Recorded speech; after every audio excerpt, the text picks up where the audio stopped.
Hello. We're going to start with something quite straightforward this term, which is rounding. Um, Examples 3 and 4 are a little bit trickier, and so on the worksheet you've got some questions that will work like this, and you'd have to use these methods. So question 1 and question 2, you should have seen a lot before. You should be quite good at this already, but I'm going to go through the examples anyway, just in case. Okay, so for the first question, I want to round 37.4526 to one decimal place. We look at the first decimal place. The next number will tell us whether we're going to round that up or leave it alone. 5 or above, we round it up, so we are going to round this 4 up to 5, but then we will chop off everything else that comes after that. So for one decimal place, we would round this to 37.5. If it's 4 or below, and you'll see that on the next one, then you just leave it as it was. Right, 2 decimal places. Second decimal place is where the 5 lies. Next number is a 2, so 4 or below, we leave it alone. We're just going to chop off the 2 and the 6. So it's 37.45. To 3 decimal places, the third decimal place is a 2. Next number is a 6, so we are going to round this up. We're going to round the 2 up to a 3, and we should get 37.453. Okay, significant places are slightly different. It's the first, if you read the number from the left to the right, your significant figures start at the first non-zero number. So 5 is your first significant figure. After that, every number counts. So 0 is your second significant figure, and 3 is your third significant figure. So we will chop this off here, but the next number tells me whether I'm going to round it up or I'm going to leave it alone. 5 or above, we give it a shove up, so we're going to round this up to 4. So this number needs to be approximately the same size, but it needs to be rounded. So it's 0.00504. Same with the next one. Okay, the number I'm going to round to needs to be approximately the same size as the one they've given me. This time I'm rounding to 4 significant figures. So 1, 2, 3, 4. That's where the 0 is. Okay, the fourth significant figure is the 0. The next number tells me whether to round it up or leave it alone. It's 3, so I'm going to leave it alone. So this number will round to 1,670,000, and don't forget the 3 zeros after that, because it needs to be approximately the same size. Okay, question 3. This is where it starts to get a little bit interesting. The question is, round these two numbers to a suitable degree of accuracy. Now the way this works is you have to consider rounding both numbers, okay? And as long as they round to the same thing, then you're at that suitable degree of accuracy.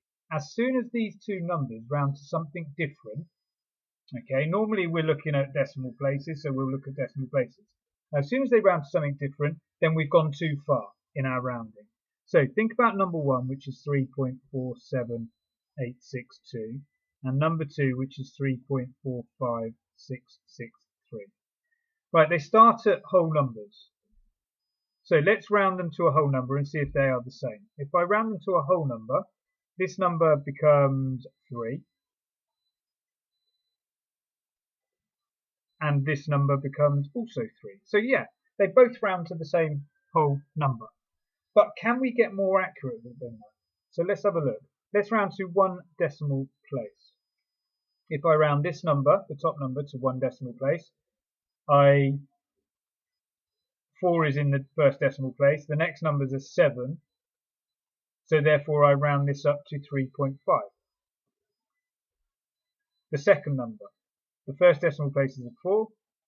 The next number is a 5. 5 or above, we give it a shove. So yes, we can round that up to 3.5. So good. We could round that to 1 decimal place. That's a suitable degree of accuracy because both numbers round to the same thing. So let's have a look, see if we can go even more accurate. Let's go to 2 decimal places. Okay, the second decimal place is a 7. If we round it up, then that's an 8. So I've got to round this 7 up to an 8. So we round it to 3.48. Let's have a look at the next number, to the second decimal place. That's where the 5 is. The next number is a 6. I round this up to 3.46. Now these haven't rounded to the same number, so we can't go to 2 decimal places. We can only round these two numbers to 3.5 to 1 decimal place. And that is a suitable degree of accuracy, as long as both numbers will round to the same thing. Okay, the kind of questions that you might see this in. Approximate the following to a suitable degree of accuracy.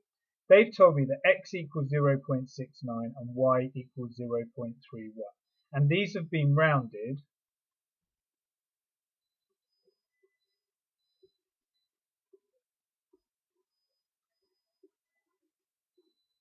to 2 decimal places. I want to find xy to a suitable degree of accuracy. Now, if I know x has been rounded to 2 decimal places, it's going to have a lower bound and an upper bound, something that could have been rounded, the maximum values at which it could have been rounded to.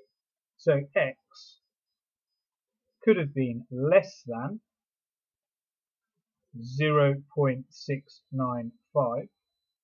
Anything less than 0.695 would round to 0.69, but it could be greater than or equal to 0.685. Anything in between these two numbers would be rounded to 0.69. Same for y. We look at the bounds at which our number could have been rounded to 0.31. So it could have been 0.315, anything less than 0.315, or anything greater than or equal to 0.305. So anything in between these two numbers would have rounded to 0.31, and anything in between these two numbers would have rounded to 0.69. So what I want to find is I want to find the lowest possible number for xy, the minimum value, and I also want to find the maximum value for xy. So the minimum value and the maximum value. Well, the minimum value is going to be the two smallest numbers multiplied together. That's going to be 0.685 times by 0.305. The maximum value will be 0.695 times by 0.315.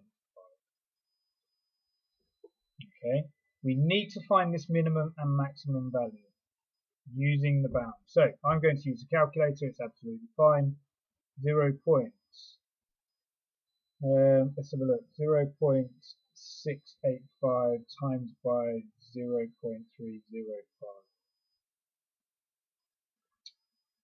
And what have we got? 0.208925. And for the other calculation, my maximum value, 0.695 times by 0.315. 0.218925. So I've used bounds, and that's what these are called, these inequalities. They are the bounds in which x would be rounded to 0.69.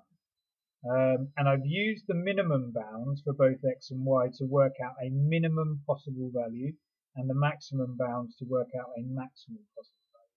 Now I need to consider, what can I round this to a suitable degree of accuracy so that both answers are the same? So I could use a table just like I did before, 0.208925 and 0.218925.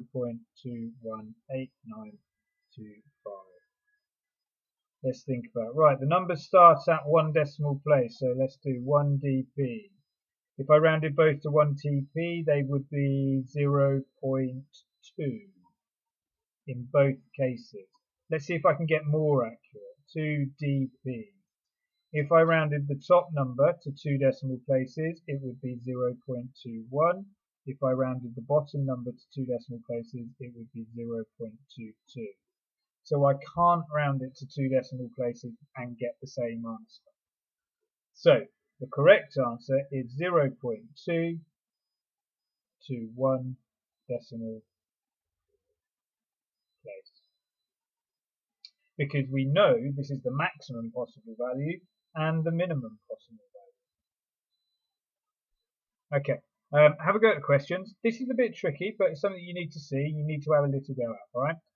If you're stuck on working out bounds, let me know, and then I will put together a little video on a quick way to help you find bounds.